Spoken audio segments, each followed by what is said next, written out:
Oh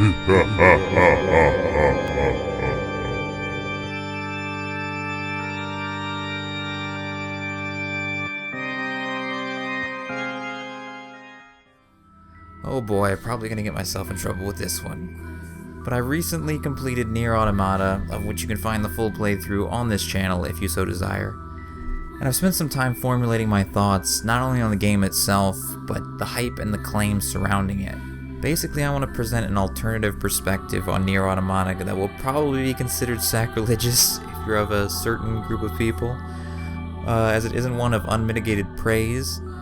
But before you smash that dislike button, I ask that you watch the video in its entirety to understand that this isn't just some hate video directed at Nier Automata or its fanbase. I simply believe it's important to break through the sort of echo chamber that exists around the game and explore some of the reasons that I personally felt a little bit let down by the title. I'll go ahead and link a video down in the description that was one of the many factors that prompted me to create this video. Let me make clear that I hold no animosity towards this individual. I realize this is the internet and people have a tendency to get carried away with drama, but that's certainly not my intent, and I think it's important to state this fact. I wasn't even familiar with this person or his channel until I saw the video in question, but he obviously puts a lot of time and effort into producing his content. I respect that. This is not in any way a personal attack, and I'm not even necessarily trying to single out his video, but I will use it as an example that I think points to a greater issue that I see within the gaming community, or how games are reviewed and talked about on social media. With all of that out of the way, let me start off by saying that I am a huge fan of the first Nier. For all its flaws and shortcomings, I do believe that it's a game that features a beautiful, rich narrative, some genuinely surprising twists and turns, and very well-crafted characters. I also thought it was a strikingly ambitious title for such a small-budget game at the time. So when Nier Automata was finally announced, I was excited as anyone.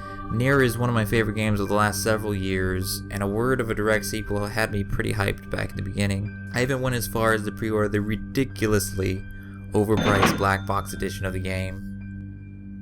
Fast forward to release day, and you already have the internet abuzz with praise for the game. And while I always try to temper my expectations, it can be difficult to avoid getting swept up in all the talk around the internet. Finally, I delved into the game for myself, but the same question kept rising to my mind. I kept asking myself, what game is everyone else playing? There was such a stark disconnect between what was being said about the game and what I was experiencing in the game itself.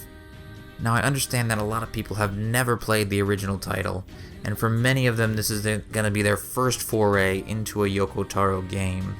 But to understand where I'm coming from with this, I can't help feeling like it's as if you're hearing someone talk about a remake of one of your favorite films without ever having seen the original. And they're praising it as some quintessential groundbreaking work of art, as if this has never been done before. So on a personal level, it's a little bit sad to see that Automata is getting all the recognition that I think the first game probably deserved. Now there's a couple of reasons I think that Automata has taken with more mainstream appeal than the first game. For one, this is easier to sell than this. It's a little unfortunate that such a shallow difference can be a factor in propelling a game, but it's not really the problem that I have with the title. This really comes back to how the game's been talked about and reviewed. This title has been drenched in hyperbole-laced nonsense, to the point where it's not even really a review of the game's pros and cons, or a critical examination of the game's elements, and it just devolves into this masturbatory onslaught of flowery rhetoric. What I've seen in some of these reviews is a consistent tendency to disassociate from elements of the game that one could offer genuine critiques of.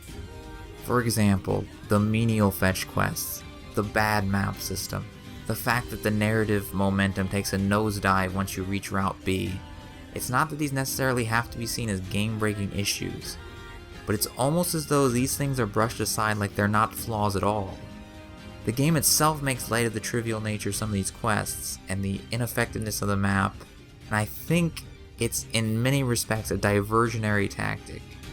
I think many people have been distracted by the game's awareness of itself with these near breaches of the fourth wall that are designed to make the player think about the cleverness and forget the tired and outdated conventions that are being employed. In this way, I think Nier Automata has been given a pass for some of its more antiquated elements, when many other titles are criticized for far less. I know this seems like I'm on a bit of a negative tilt here, but this isn't just about what's right or wrong about Nier Automata. This is also a commentary on gaming culture and how we've reached this point where a measured reaction isn't good enough. Reviews have to bloviate about said title being a genre-defining masterpiece. The narrative is stronger and more nuanced than many modern games, but Nier Automata is not the master of all trades that many would lead you to believe.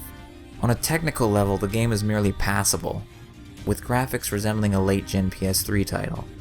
The first Nier was criticized for its fairly bland environments, and while Nier Automata has improved upon this aspect, I would say the improvement is marginal.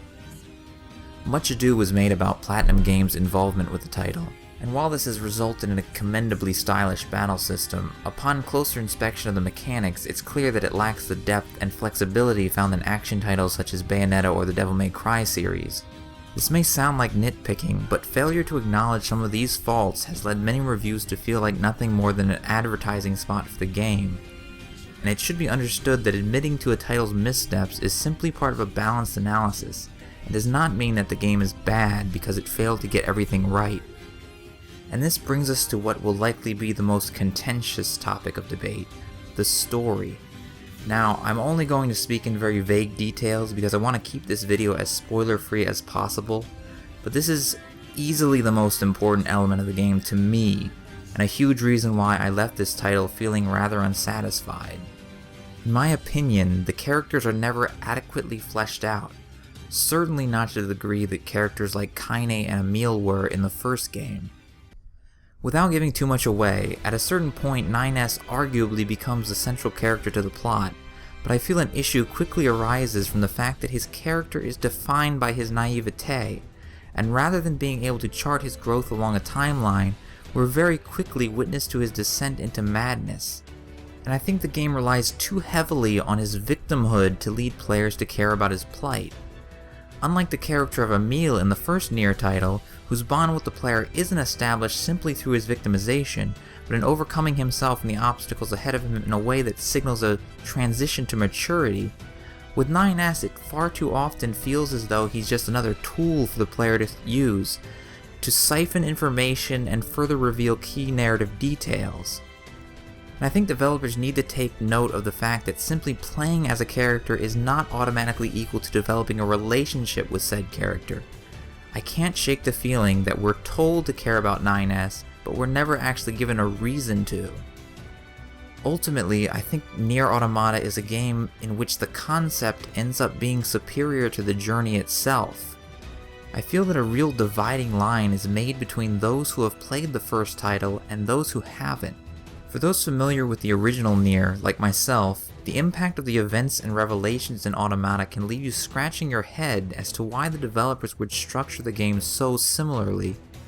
I found that this significantly lessened the impact of what comes to pass because it all feels a little too familiar, and I struggle to see how anyone acquainted with the first title wouldn't guess much of what results in the plot.